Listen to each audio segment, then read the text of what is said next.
मेरा नाम माया है और मैं एक जवान बेटी की माँ हूँ। जैसे जैसे मेरी बेटी जवान हो रही थी, वह हमेशा अपने कमरे में बंद रहकर पढ़ाई करती रहती थी।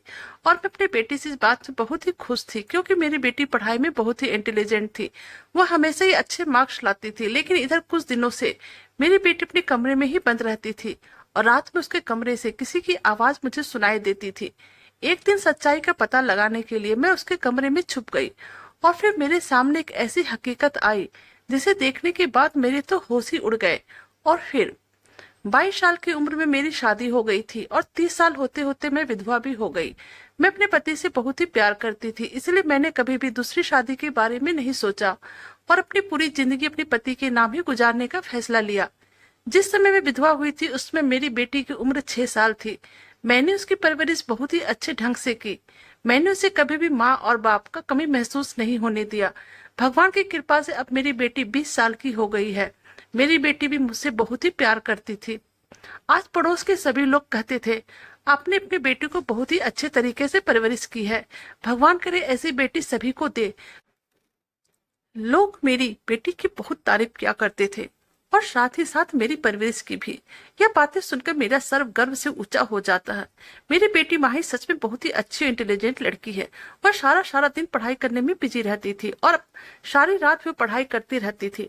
मैं अपनी बेटी से बहुत ही प्यार करती थी, लेकिन मेरे मन में एक डर बैठा हुआ था।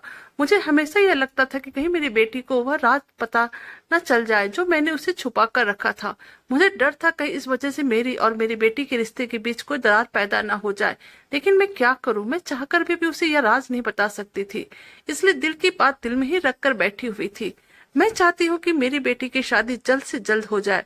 मैं अपनी बेटी की शादी इंटर की पढ़ाई पूरी होने तक कर देना चाहती थी, ताकि मेरी बेटी को इस राज के बारे में कभी पता न चले जो मैंने उससे छुपाया था। लेकिन मेरी बेटी अभी आगे और पढ़ना चाहती थी। जब भी मैं माही की शादी की बात करती तो फौरन शादी से इनकार कर देती थी और कहती थी कभी मुझे पढ़ाई नहीं करनी है और मैं पढ़ लिख कर काबिल बनना चाहती हूँ।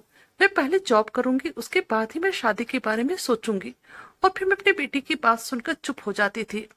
एक दिन मैं शाम का खाना बना रही थी, तभी मेरे पति के एक पुराने दोस्त का फोन आया था। वह हमें अपनी बेटी की शादी का इनविटेशन दे रहा था और कह रहा था कि जल्द से जल्द आप हमारे घर अपनी बेटी को लेकर आ जाना। हमारा उनसे मेरा मिलना जुलना बहुत अच्छा था, क्योंकि मेरे पति के दोस्त की पत्नी मेरी बहुत ही अच्छी फ्रेंड थी। हम दोनों एक ही साथ कॉलेज में पढ़ा करते थे। उन दोनों ने बहुत रिक्वेस्ट की मैं आप लोगों की शादी में कुछ दिन पहले ही आ जाए। और मैं खुद भी चाहती थी कि मैं उन लोगों की शादी में जल्द से जल्द चली जाऊं, क्योंकि मेरा मन था कि मैं अपनी बेटी माही की शादी अपने दोस्त के छोटे बेटे से कर दूं, जो कि मुझे बहुत ही पसंद था, क्योंकि वह मेरी बेटी की उम्र का ही था और उसका जॉब भी बहुत अच्छी लगी हुई थी। और मैं शुरू से ही रोहित के भाई साहब के छोटे बेटे को पसंद करती थी। वह दिखने में भी अच्छा था। उसकी और माही की जोड़ी एक साथ बहुत अच्छी लगती थी। रोहित भाई साहब के दो ही बच्चे थे, एक बेटा और एक बेटी। बेटी की शादी हो रही थी और बेटी की शादी में अपनी बेटी माही के साथ करवाना चाहता था। और अब मैंने जल्द से जल्द खाना बनाया और माही के कमरे की तरफ जाने लगी। लेकिन जैसे मैंने कमरे का दरवाजा खोलने के लिए हाथ बढ़ाया, तो यह देखकर मैं हैरान रह गई थी कि माही ने अंदर से अपना कमरा लॉक कर लिया था। मैंने जोर से दरवाजा खटखटाया। कुछ देर के इंतजार के बाद दरवाजा खुल गया था। मेरी बेटी को पसीना आ रहा था और वह बहुत ही घबराई हुई लग रही थी। मैं कहने लगी, क्या बात है, तुमने दरवाजा अंदर से क्यों बंद किया हुआ था और इतनी देर से क्यों खोला? वह कहने लगी, माँ मैं बाथरूम में नहा रही थी। मैंने कहा, अच्छा छोड़ो यह सब, इधर आओ और मेरे पास आकर बैठ जाओ। मैं अपनी बेटी का हाथ अपने हाथों में पकड़कर उसे अपने साथ सोफे पर लेकर बैठ गई। मैं कहने लगी, तुम्हें पता है बेटा, तुम्हारे फेवरेट रोहित अंकल का फोन आया था। वह हमें अपनी बेटी की शादी के लिए बुला रहे हैं। तुम पैकिंग शुरू कर देना, 2 दिन के बाद ही यहाँ से निकल जाएंगे। यह सुनकर माही के चेहरे का रंग उड़ गया था। वह कहने लगी, माँ मैं नहीं जा सकूंगी। मुझे उसकी बात सुनकर एकदम से गुस्सा आ गया और मैं कहने लगी, क्यों, तुम क्यों नहीं जाओगी? कहने लगी, मेरा एग्जाम शुरू होने वाला है, मुझे अपने एग्जाम की तैयारी करनी है और मैं किसी भी हाल में अपनी पढ़ाई को छोड़कर नहीं जा सकती। मैं कहने लगी, बेटा बात को समझा करो, तुम अपनी सारी बुक्स वहां ले जाना, वहां जाकर आराम से पढ़ाई कर लेना। इसमें कौन सी बड़ी बात है? मगर शादी पर जाना बहुत जरूरी है, क्योंकि मैंने तुम्हारे लिए रोहित के भाई के सबसे छोटे बेटे अनमोल का तुम्हारे लिए पसंद कर लिया है। तुम दोनों एक दूसरे से मिलोगे तो ही बात आगे बढ़ेगी। अब वह मुझसे कहने लगी, माँ मुझे शादी नहीं करनी है, मतलब नहीं करनी है, मैं उस लायक नहीं हूँ। मुझे माही की बातें बहुत ही बुरी लग रही थी। मैं गुस्से में आ गई तो उसे कहने लगी, क्या मतलब तुम्हारा, तुम्हें शादी क्यों नहीं करनी है?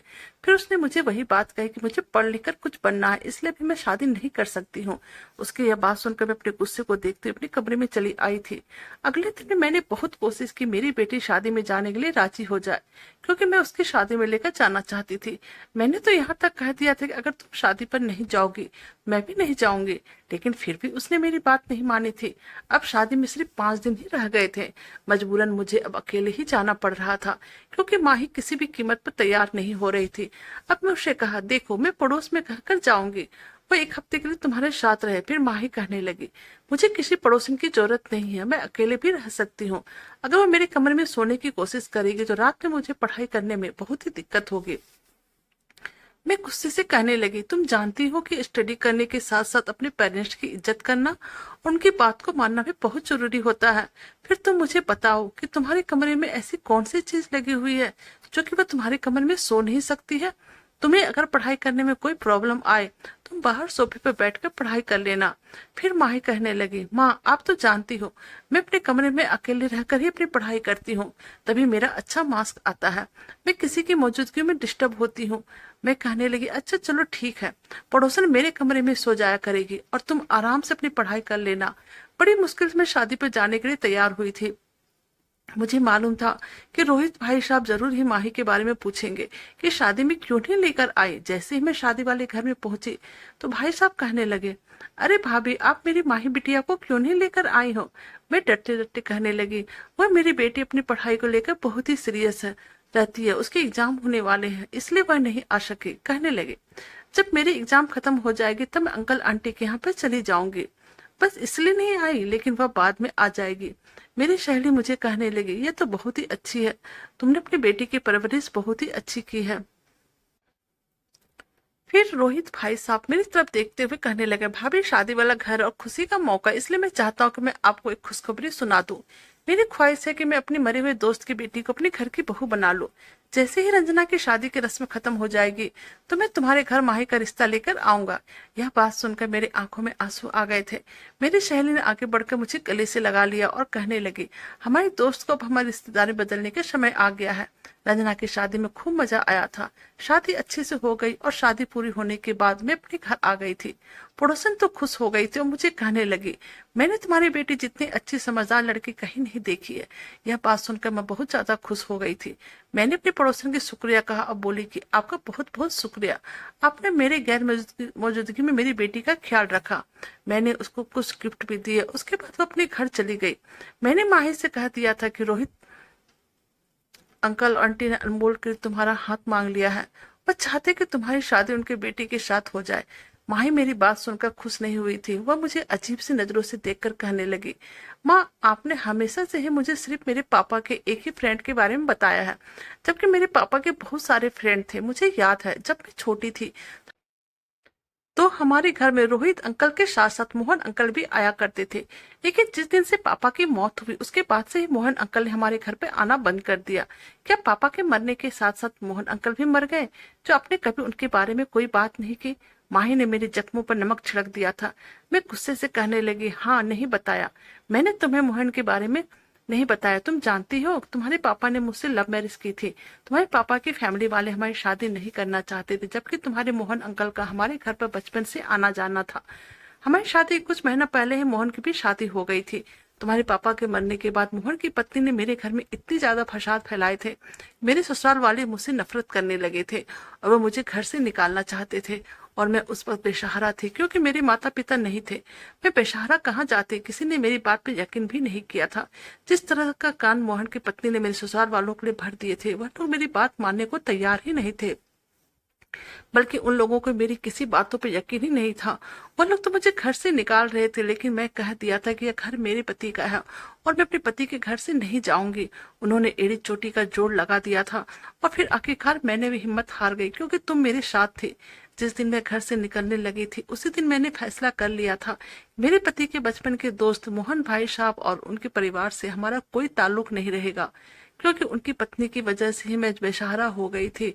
उस समय तुम 5 साल की थी। मेरे ससुराल वालों ने मुझ पर गलत वह तो अच्छा हुआ कि तुम्हारे चाचा जी ने मेरा तुम्हारा ख्याल करते हुए हमें उस घर में हिस्सा दिलवा दिया, जिनके पैसों से हमने एक घर खरीद लिया। तुम्हारे दादा दादी तो वैसे ही मतलबी लोग थे। तुम्हारे पापा की सैलरी अच्छी थी, वो अपने माता पिता को भर भर कर पैसे दिया करते थे, तो हम लोग उनके लिए अच्छे थे। लेकिन जब तुम्हारे पिता मर गए तो उनकी बेटी और पत्नी उनके लिए बुरी हो गई थी। तुम्हारे चाचा चाची बहुत ही अच्छे हैं, इसलिए वो हमारे घर पर आना जाना रखते हैं और मुश्किल वक्त उन्होंने हमारा साथ भी दिया। लेकिन तुम्हारे दादा दादी तो मोहन की पत्नी के कहने में आ गए थे और उन्होंने अपने घर से हमें निकाल दिया था। मैं इस घर में पूरी तरह से शिफ्ट हो गई थी। उस दिन के बाद भी वह लोग कभी कभी तंग करने के लिए आ जाया करते थे, लेकिन तुम्हारे चाचा बात को संभाल लेते थे। अगर तुम्हारे चाचा हम लोग सहारा ना बनते तो आज तुम और मैं किसी के घर में झाड़ू बर्तन कर रहे होते। इसीलिए आज तक मैंने तुम्हें अपने दादा दादी मोहन उनकी पत्नी के बारे में नहीं बताया। यह बात सुनकर माही का चेहरा उतर गया था। वह बहुत ही परेशान हो गई थी और उठकर अपने कमरे में आ गई थी। मुझे पिछले दिनों की परेशानियां आज भी याद आती थी और अपने पति की बहुत याद आती थी। मैंने अभी तक अपने पति का लव लेटर, उनके साथ मेरी फोटो और न जाने कितनी निशानियां थी जिसे मैंने आज तक अपने अलमीरा में संभाल कर रखा था। कभी कभी मैं उन चीजों को निकाल कर चूमने लगती थी और फिर संभाल कर रख देती थी। आज मैं फिर से अपने पति की वह सारी निशानियों को अलमारी से निकालने में हर चीज बड़े ध्यान से देख रही थी। तभी अचानक मेरी नजर उनकी डायरी पर पड़ी। इनमें से एक डायरी गायब थी जो मेरे पति की थी और मेरे पति को वह डायरी लिखने का बड़ा शौक था। पर रेड कलर वाली डायरी न जाने कहाँ चली गई थी। मैं अंदर ही अंदर बहुत डर रही थी और मैंने सारे अलमीरा में उस डायरी को ढूंढ लिया था, यहाँ तक अपने कमरे की पूरी तलाशी ले ली थी, लेकिन वह डायरी मुझे कहीं नजर नहीं आ रही थी। फिर मेरे दिल में वो ख्याल आया, कहीं वह डायरी माही के हाथ तो नहीं लग गई, क्योंकि उस डायरी में माही की जिंदगी का सबसे बड़ा राज लिखा हुआ था। मेरी बेटी कॉलेज भी जाती थी और वहां से आकर वह सारा दिन पढ़ाई किया करती थी।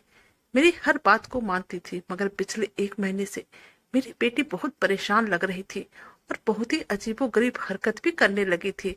उसने सब कुछ छोड़ दिया था, बस हमेशा चिड़चिड़ी रहने लगी थी। वह मेरी बात भी नहीं मानती थी। मैं उसकी वजह से बहुत परेशान रहने लगी थी। इसलिए मैंने सोचा कि जब वह नहीं रहेगी तब मैं उसके कमरे की तलाशी लूंगी। मैं सारी बात रात भर सोचती रही और फिर इसी रात में सोचते सोचते सो भी गई थी। मैं बहुत गहरी नींद में सो रही थी जब मुझे सपने में मेरे पति मिलने आए और मुझसे कहने लगे, माया, तुम 2-3 दिन मेरी बेटी के कमरे में छुपकर उसे देखने को वह क्या करती है। जब मेरी आंखें खुली तो मुझे बड़ी हैरानी हुई। आखिर ये कैसा सपना था। इस सपने ने तो मुझे चौंका कर रख दिया था। मेरे पति बहुत सालों बाद मेरे सपने में आए थे और सपना भी कितना अजीब सा था। मुझे अब फिक्र होने लगी थी, कहीं मेरी बेटी किसी मुसीबत में तो नहीं। इसलिए मैं जल्द से उठकर अपने बेटी कमरे की तरफ जाने लगी थी, दरवाजा खोलने के लिए। जैसे ही मैंने आगे हाथ बढ़ाया तो यह देखकर मैं हैरान रह गई थी कि रात को इस टाइम पर मेरी बेटी कमरा अंदर से लॉक था। ना जाने वो इस तरह की अजीब हरकतें क्यों करने लगती थी। इससे पहले तो कभी उसने कमरे को लॉक नहीं किया था। सुबह हुई तो मैंने कहा, तुमने रात में कमरे के दरवाजा को लॉक क्यों किया था। मेरी बात सुनकर मुझे घबराते हुए कहने लगी, माँ, आप क्या रात भर मेरी जासूसी करती रहती हो। मैंने बात को मजाक में टालने की कोशिश की, इसलिए मैं हंसकर कहने लगी, नहीं बेटी, वह तो बस रात को मुझे डर लग रहा था, इसलिए मैं तुम्हारे पास आ गई थी। वह कहने लगी, मुझे पता नहीं कि आपको रात में डर लग रहा था या नहीं, मगर अब मुझे आपसे बहुत डर लगने लगा है। मैं उसकी बात सुनकर हंस पड़ी और फिर अपना काम करने लगी। लेकिन अब मुझे मेरे पति का सपना बहुत परेशान कर रहा था। मैंने फैसला कर लिया था मैं अपने मरे हुए पति की बात को नहीं टालूंगी। इसी रात को मैं अपनी बेटी के कमरे में जाकर उसकी अलमीरा के पीछे छुप गई थी। मेरी बेटी जैसे ही कमरे में आई तो वो अपनी बुक्स खोलकर पढ़ाई करने के लिए बैठ गई थी। वो तो अपनी स्टडी करने में बिजी थी, जबकि मैं अलमीरा के पीछे खड़े होकर छुपकर उसे देख रही थी। सारी रात मेरी बेटी पढ़ाई करने में बिजी रही थी। सुबह लगभग 6 बजे उसने अपनी किताबों को बंद किया और वो अपने बिस्तर पे जाकर लेट गई थी और सो गई थी। सारी रात ऐसा कुछ नहीं हुआ जो कि मुझे चौंका देता। सुबह जब मेरी बेटी 8 बजे अपने कॉलेज जाने के लिए उठी और नहाने के लिए बाथरूम में चली गई, तब मैं जल्दी से भागकर अपने कमरे में आ गई थी। सारी रात खड़े रहने के कारण मेरे पैर पूरी तरह से दर्द हो रहा था और मेरा शरीर भी टूट रहा था। अब मैं सोच में पड़ गई थी कि मैं छोटे बच्चों की तरह एक सपने के पीछे क्यों पड़ गई हूँ। इसलिए मैंने सोच लिया था कि अब मैं रात के टाइम माही के कमरे में नहीं जाऊंगी। लेकिन जैसे ही रात हुई मेरे कानों में बार बार पति की आवाज सुनाई देती रही थी, जैसे वो मुझसे कह रहे थे, जाओ माही के कमरे में जाओ। अब मैं अपने फैसले पे ज्यादा देर तो नहीं ठहर सकी थी, इसलिए मैं रात होते एक बार फिर से अपनी बेटी के कमरे में जाकर उसकी अलमीरा के पीछे छुप गई थी। आज तो मेरी टांगों में बहुत ज्यादा दर्द हो रहा था, मगर मैं बर्दाश्त करती रही और खड़ी रही। आज भी वही हुआ, मेरी बेटी पढ़ाई कर रही थी, एक के बाद एक किताबें को पढ़ रही थी। इसी तरह दूसरी रात भी गुजर चुकी थी। मैं सुबह फिर अपने कमरे में आकर सोचने लगी, शायद यह सपना मुझे इसलिए आया था कि मैं रोज अपने पति की यादों में खोई रहती हूँ और उसकी फोटो को बार बार देखती हूँ, इसलिए मेरे पति की यादों मेरे दिमाग पर सवार हो गई। शायद इस सपने का कोई हकीकत ही ना हो। मैंने सोच लिया था कि अब मैं अपने सपने की वजह से अपनी बेटी पर शक नहीं करूंगी। मैंने थोड़ा सा आराम किया, उठकर नाश्ता बनाने के लिए किचन में चली गई थी। नाश्ता बनाकर मैंने सोचा चलो माही के लिए भी नाश्ता बना देती हूँ, और जैसे उसके कमरे में उसे नाश्ता देने के लिए गई, अभी मैं अपनी बेटी के कमरे के दरवाजे तक पहुंची ही थी, तभी उसके कमरे से आई हुई आवाजों को मेरे कानों में पड़ी थी। वह रो रही थी और मैं घबरा गई, न जाने मेरी बेटी को क्या हो गया और वह इस तरह से क्यों रो रही है। वह रोते हुए कह रही थी, मुझे आज तुम्हारी बहुत याद आई, जल्दी से तुम मेरे पास आ जाओ, मैं तुम्हारे बिना नहीं रह सकती। यह बात सुनकर मैं तो दंग रह गई थी। मैंने जल्दी से दरवाजा खोलने की कोशिश की, यह देखकर फिर से हैरान रह गई थी। कमरे का दरवाजा तो अंदर से लॉक था। मैंने दरवाजे को जोर जोर से पीटना शुरू कर दिया। कुछ देर बाद माही ने दरवाजा खोल दिया था। वो कहने लगी, माँ आपको क्या हो गया है, आप इस तरह से मेरे कमरे का दरवाजा क्यों पीट रही हो। मैं दरवाजा खोलने के लिए आने की वाली थी, लेकिन आप तो दरवाजे को बुरी तरह से पीट रही हो, जैसे कोई भूकंप आया हो। पहले तो मैंने सोचा कि इससे पूछ लो ये किसके साथ बातें कर रही थी, मगर जब उसके हाथों मैंने उसके पिता की फोटो देखी तो मैं सब कुछ समझ गई थी। वह शायद अपने पिता की यादों में खोई हुई थी और अपने पापा को मिस कर रही थी, लेकिन न जाने क्यों मेरा दिल बहुत घबरा रहा था। मैंने माही से कहा, यह रहा तुम्हारा नाश्ता, तुम अपने कमरे में ही कर लो। मैं उसने बिना कुछ कहे फोटो को साइड में रख दिया और नाश्ता करने के लिए बैठ गई। मैं बड़ी परेशान हो गई थी और पूरी तरह से उलझ गई थी। मैंने सोचा कि चलो आज आखिरी रात है, आज भी मैं जाकर माही के कमरे में अलमीरा के पीछे छुप जाऊंगी। रात हुई तो अपनी बेटी के कमरे में जाकर अलमीरा के पीछे छुप गई थी। मेरी बेटी रोज की तरह ही चेयर पर बैठकर टेबल पर रखी हुई बुक्स को खोलकर पढ़ने लगी थी और अपनी पढ़ाई में बिजी हो गई थी। थोड़ी ही देर गुजरी थी कि अचानक माही के कमरे की खिड़की पर दस्तक होने लगी थी। मैं हैरान रह गई थी, इतनी रात को और इस टाइम पे खिड़की में कौन आ सकता है। माही ने जल्दी से अपने बुक्स को बंद किया और खड़ी होकर खिड़की की तरफ जाने लगी और उसने खिड़की को खोल दिया। मुझे किसी कूदने की आवाज सुनाई दी थी। मेरा दिल बहुत जोर जोर से धड़कने लगा था। माही रोने लगी तो कहने लगी थी, आप इतने दिनों में क्यों नहीं आए, जानते हो ना मैं आपसे कितना प्यार करती हूँ। मुझे तो ऐसा लगता है कि अगर मैं आज आपको फोन नहीं करती तो शायद आप आज यहाँ पर भी नहीं आते। तो मैं तो आपको एक बात बताना ही भूल गई, सुबह जब आपसे मेरी फोन पर बात हुई थी, अचानक माँ आ गई थी। मुझे 100% यकीन है कि माँ ने जरूर हमारी बातें सुन ली होगी, इसलिए मैंने जल्द से अपने हाथों में पापा की फोटो पकड़ ली थी। ऐसा इसलिए किया ताकि माँ यह समझे कि मैं अपने पापा की फोटो से बात कर रही थी। यह देखकर मैं बहुत शर्मिंदा हो गई थी। मुझे अपनी बेटी की बातों पर हैरानी हो रही थी। तभी मुझे लड़के के हंसने की आवाज सुनाई दी थी। वह हंसते हुए कहने लगा कि तुमने आज बाल बाल बच गई। मैं तुमसे कितनी बार कहा कि तुम मेरे साथ चलो, मेरे साथ भी नहीं जाती और हमेशा मुझे याद करके रोती भी रहती हो। इससे ज्यादा और कुछ सुनने को मुझ में हिम्मत नहीं थी। मैं जल्दी से अलमीरा के पीछे से निकल के आई थी और इन दोनों के सामने जाकर खड़ी हो गई। इन दोनों की नजर जैसे ही मुझ पर पड़ी तो इनकी आंखें फटी की फटी रह गई थी और वो मुझे अपनी फटी हुई आंखों से देख रहे थे। माही आगे बढ़कर कहने लगी, माँ आप यहाँ क्या कर रही हो, आपको शर्म नहीं आती, अपनी बेटी के कमरे में छुपने से आप इतनी घिनौनी हरकतें कैसे कर सकती हो। मुझे अपनी बेटी पर बहुत ही गुस्सा आ रहा था। मैंने कहा, माही अगर मेरे सामने ज्यादा बोलने की कोशिश की तो तुम्हारी जुबान खींच लूंगी। तुम्हें शर्म आनी चाहिए कि तुम घर में इस तरह से एक अनजान लड़के से मिल रही हो। मैं तो कभी सोच भी नहीं सकती हूँ तुम इतनी गलत काम कर सकती हो। फोन पर रो रो कर अपनी आशिक को घर बुलाओगी, और इस लड़के को तो देखो, आंख से आंख मिलाकर खड़ा हुआ है। ये यही सोच रहा हुआ कि एक बेसहारा और बूढ़ी औरत हमारा क्या बिगाड़ लेगी। माही कहने लगी, माँ यह मेरा आशिक नहीं बल्कि मेरा पति है, हम दोनों ने एक दूसरे से शादी कर ली है। यह बात सुनकर तो मेरे पैरों तले से जमीन निकल गई थी। आखिर मेरी बेटी यह सब कुछ क्या कह रही थी। मैंने कहा, बेगैरत लड़की, तुम्हें ये सब कुछ करते हुए शर्म नहीं आती, कौन है लड़का, कैसे जानती हो तुम इसको। यह सुनकर माही रोने लगी और बताने लगी, हाँ माँ मैं सच कर रही हूँ, यह मेरा पति है। इसके बारे में मुझे अपने पापा की डायरी से पता चला था और उस डायरी पे इसके घर का एड्रेस भी लिखा हुआ था। इसका नाम राजा है। पापा की डायरी में राजा के बारे में सारी डिटेल लिखी हुई थी और अब मैं सब कुछ जान चुकी हूँ। हम दोनों बहुत छोटे थे और हम दोनों बचपन से पक्के फ्रेंड्स, दोनों एक साथ खेलते भी थे। पापा ने मेरा राजा का रिश्ता फिक्स कर दिया था। ये मोहन अंकल का बेटा है। डायरी में लिखा था, मेरी ख्वाहिश है कि मेरी बेटी की शादी मेरे दोस्त के बेटे राजा के साथ हो जाए। और मेरी बेटी के पैदा होने के बाद मैंने अपने दोस्त से वादा किया था कि मेरी बेटी जवान होने के बाद तुम्हारे बेटे राजा की पत्नी बनेगी और तुम्हारे घर की बहू बनकर जाएगी। और उसमें मेरे लिए वो भी कुछ लिखा था। पापा ने लिखा था कि माही, अगर मुझे कुछ हो गया तो जवान होने के बाद तुम किसी और को पसंद नहीं करना। जिस लड़के को मैंने तुम्हारे लिए चुना है तुम उसी से शादी करना। आपको जरा शर्म नहीं आई कि आपने मुझे मेरे पिता के वादे के बारे में छुपा कर रखा? आपने मेरे दादा दादी को तो मुझसे छुपा कर रखा था। मैं सिर्फ अपने चाचा चाची को ही जानती थी और ये सोचती थी कि मेरे दादा दादी दुनिया में है ही नहीं। लेकिन जब उस दिन आपने मुझे दादा दादी के बारे में सारी बातें बताई तो मैं समझ गई थी। इसलिए मेरी माँ ने मुझे दादा दादी के बारे में नहीं बताया, क्योंकि उन्होंने हमारे साथ बहुत गलत किया था। और आपने मोहन अंकल की पत्नी के बारे में भी बता दिया था कि उन्होंने आपके साथ बहुत बुरा किया था। लेकिन आपने एक बार भी मोहन अंकल के बेटे राजा के जिक्र तक मुझसे नहीं किया, जबकि आप मेरी शादी अपने दोस्त के बेटे के साथ करवाना चाहती थी। आपने ऐसा इसलिए किया कहीं मुझे कुछ याद ना आ जाए कि राजा मेरे बचपन का दोस्त है। राजा की मम्मी ने आपके साथ जैसा भी किया, लेकिन वह पुरानी बात थी। मेरे पापा तो मेरा रिश्ता राजा के साथ पक्का करके गए थे और उसके पिता से वादा कर गए थे, इसलिए मैं अपने पिता के किए हुए वादे को नहीं तोड़ सकती थी। आपके अलमीरा में मुझे मेरे पापा के लेटर पड़े हुए मिले थे और उन्हीं के साथ साथ मेरे पापा की डायरी भी रखी हुई थी। मैं उन डायरी में से एक डायरी को अपने पास लेकर आ गई थी। मैंने जब डायरी को पढ़ा तो उसमें ये सारी बातें लिखी हुई थी।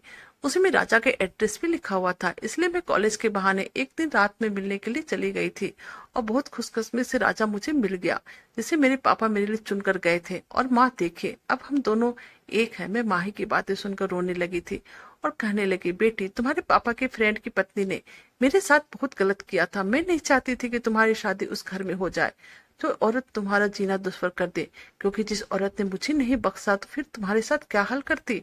और इसी औरत की वजह से मेरे सास ससुर ने भी मुझे घर से निकाल दिया था।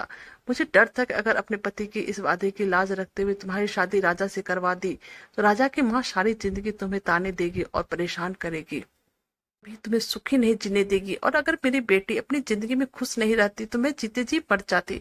मुझे पता था कि जिस औरत ने मुझे मेरे ससुराल में नहीं टिकने दिया वो औरत अपने घर में किसी की बेटी के साथ क्या रिएक्शन करेगी।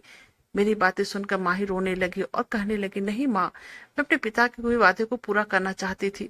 तभी मेरा दामाद राजा आगे बढ़ा और हाथ छोड़कर कहने लगा, आंटी, टाइम बहुत आगे बढ़ चुका है। अब हालात पहले जैसे नहीं रहे।